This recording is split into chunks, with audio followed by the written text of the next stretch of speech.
Oh, now it cut you all together out. That's good. Don't worry about it. It's just so that we could just take some clips from it and. Okay. I reloaded. All right. Are we ready? Yes. I'm so excited. I'm so excited. I get so happy with these things. I just don't want it to bang. All right, we got to talk loud. Not that loud. Clearly. Not too loud, but clearly. You just speak your regular tone. Yeah, I don't think I have a problem either. Yeah, you just got to make your voice project. I don't have an issue there.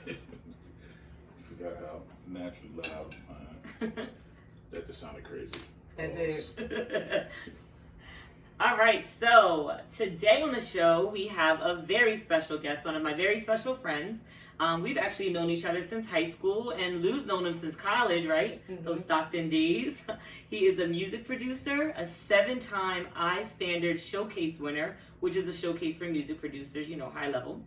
Mm-hmm. And first and foremost, he is a family man. Is that right? All right.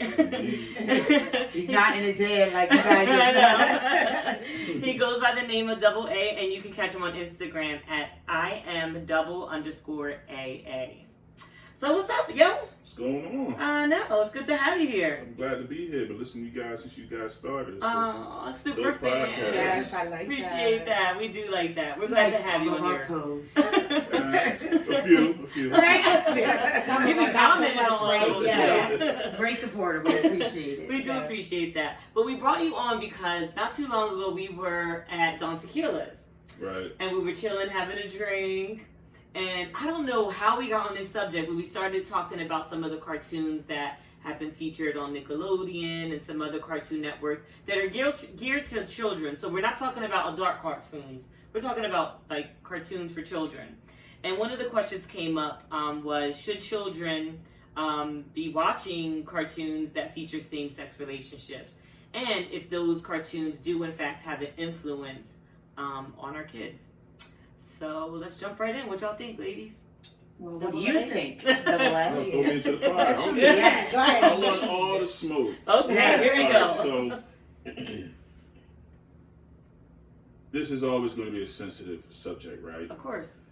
So my true opinion is this: cartoons for children should avoid the sexual topic altogether. Not only same sex, but even between men and women, because that influences a child's mind early too. So it's not just the same sex situation that's being pushed in front of them; it's just sex in general. Okay. So that's kind of my sense. It'll be hypocritical of me to say I'm against pushing a homosexual agenda on the kids, but still okay with the kids being hypersexualized Right. in other areas too. Right. So if you're going to come at one, you got to come at both. It can't be one or the other. It has to be both. Hetero and homosexual. You should steer that away from kids altogether. Okay. I guess my question would be, where do we draw the line, right? Because you're gonna have cartoons that have a mommy and a daddy, and maybe they show them getting dressed in the bedroom together, and that's not over sexualized, but it does draw kind of like a conclusion to say that is normalcy, right? Like that is the normal parenthood of mom and a dad.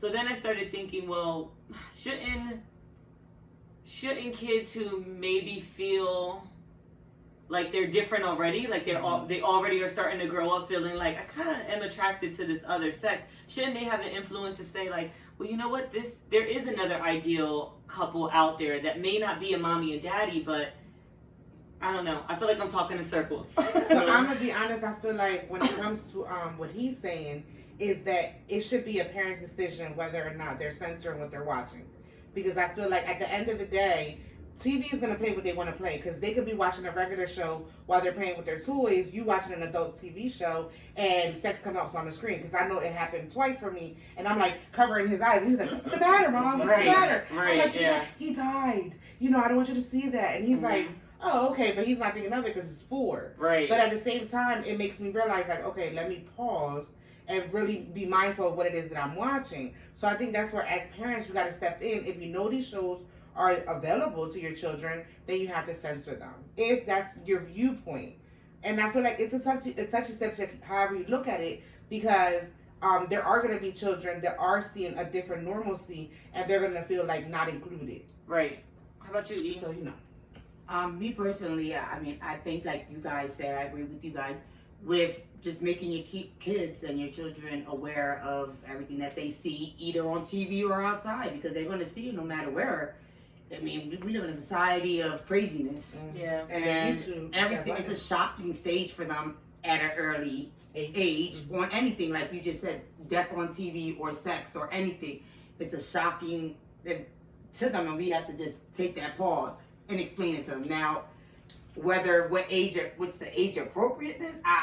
You can't. Some kids are smarter than others in certain ages. They pick it up, and they pick it up very fast. So I don't know. It's obviously And if they're seeing it in the family dynamics, like I know a lot of my friends have very open relationships with like family members where they're coming with their significant other. They may be affectionate with them. They may kiss them. You know what I mean? And sometimes kids ask, and sometimes they really are oblivious to it's a man and a woman, or it's a female and another female at times. Yeah. Mm. You know what I was watching the Ellen DeGeneres comedy special or something, and one thing she said really stuck out to me. She was saying how growing up, you know, she knew she was different. She knew she was gay. She just wasn't sure what that meant, right? And so she would be driving with her parents and see a billboard of a man and a woman in like a perfume ad. Mm-hmm. Or she's watching TV and you see a man and a woman, but there was nothing that she could identify to say that this was okay. And the only issue I see with that is not so much the sexualization of gayness, because I feel like whenever you're talking gay, it's the over-sexualized girl on girl, or man in like cowboy pants or something, right? But I think I'm serious. That's what I think. You know what I mean? Like that's what most people go to. But I think it's important for our kids to see that, so that they're not bullying their other, you know, fellow students in school, because now they've had a conversation with their parents about it. Because that's a big issue too. It's not an abnormal topic for them, because they've already been spoken to. Exactly, they've already been exposed to it. But it goes back to the parent. Because you're making fun of something that's different. Yeah, that's true. But aren't these TV shows giving you the opportunity to have that conversation? These TV shows are giving us too much. And now, everything's sensitive. And now, like you said, it's in cartoons now. I mean, to an extent, it's a bit too much. But what is the concept? Right. The cartoons are gay. I mean, because I don't know, because I haven't seen them. So you guys have kids. Have you seen these cartoons? Okay, just asking. No, but I will be honest. So, like, you know, we are in the age of the YouTube and watching other children play with toys or whatever. And I've gotten a little comfortable with just letting him scroll, because I swear, you know, that YouTube, you know where he's going, he's swiping. And how old is he? 4 years old. Yeah, you know what I mean? He's been doing this since he was like 3, and I don't give him a lot of tablet time. You know, I want him to be a kid and I want him to play, but at the same time, I'm not watching him all the time, because I'm trusting that what's coming up is not bad.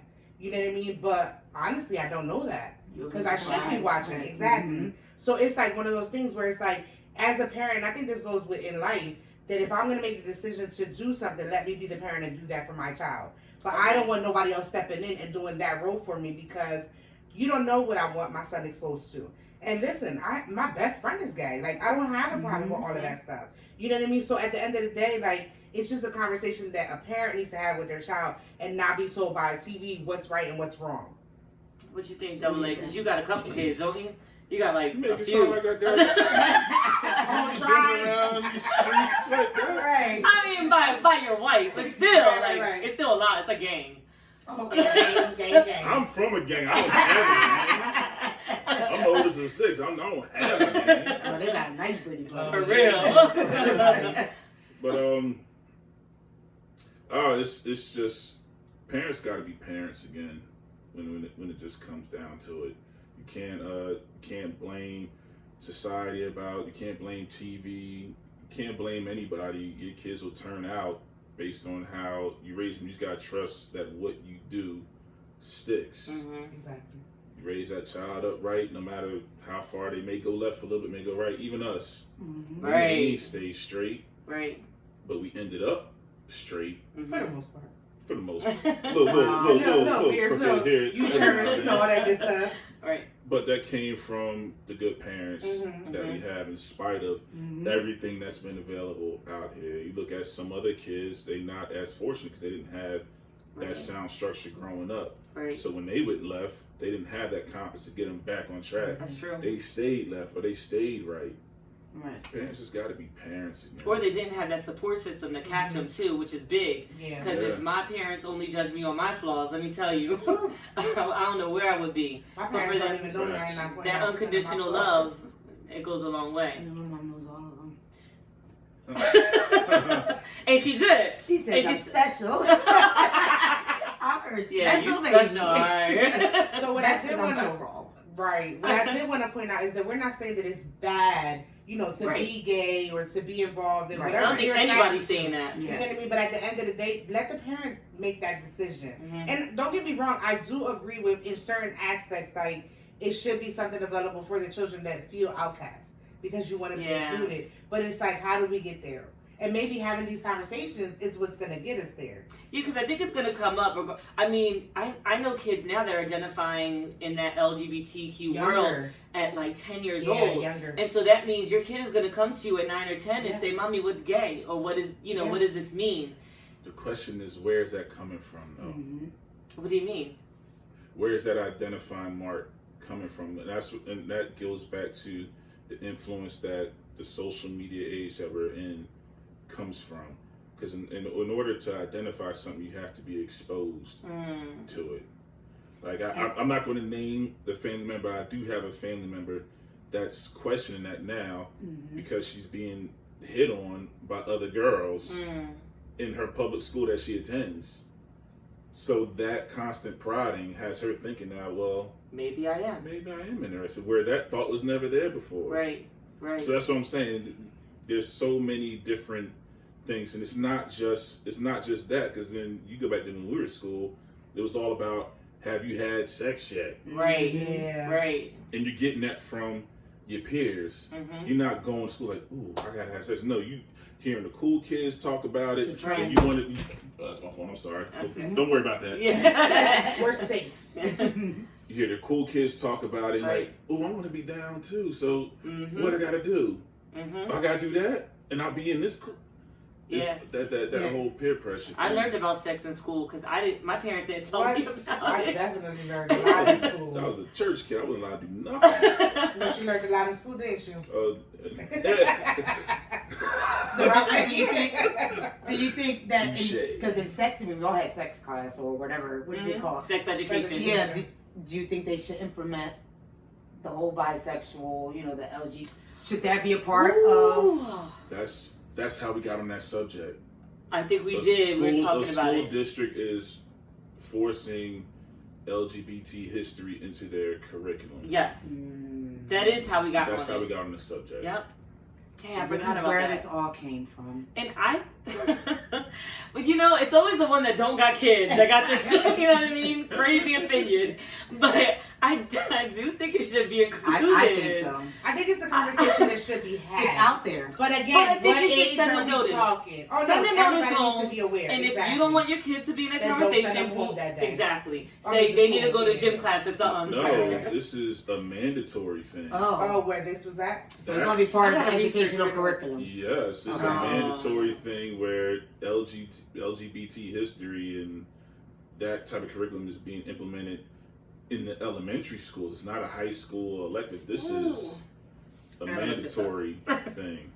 Now, I don't know if it was pushed down. This Right. was a while ago when we had this conversation, but This that was a big talk around the town. Not the town I'm in, but in the school district nearby. Right. And I was like, well, how can you force these types of subjects without even just getting? And my thing is, what's the history is history. What is your sexual preference have to do with history. historical achievements? Mm-hmm. Now, is it to encourage those that are in the Dave Chappelle called the alphabet community? Yeah. Now, is it to encourage those that are in that type of community that we can still do great things? Now, there's always a positive outlook, and then there's, you got to look at the other side of the coin. Is there agenda here being pushed?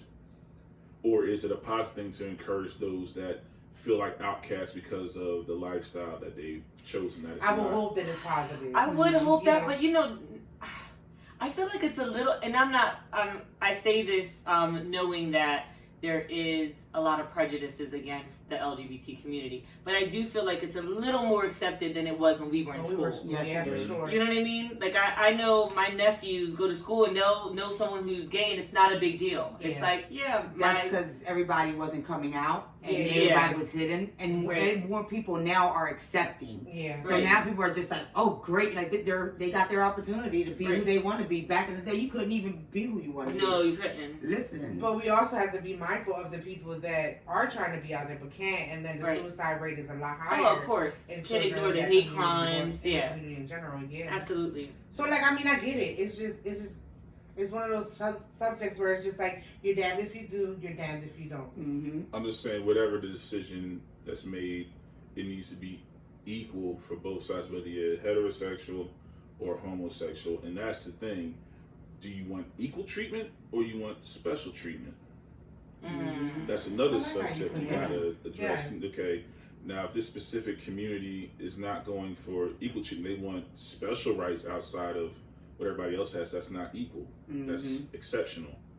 Then now it's not fair. If you want the same treatment as everybody else, then catch the same heat that everybody else catches. All right, now you hearing it? Well, She's talking that ish. Right, exactly. so let's wrap this up. I think we kind of did already. I think what we're saying is we're not against kids deciding or young adults deciding to be homosexual, rather. But we think that the decision to teach about it lies within the parents. Correct. Yep, That's it. it's all in the past. Thanks, Double A. Thank you. All right, so we got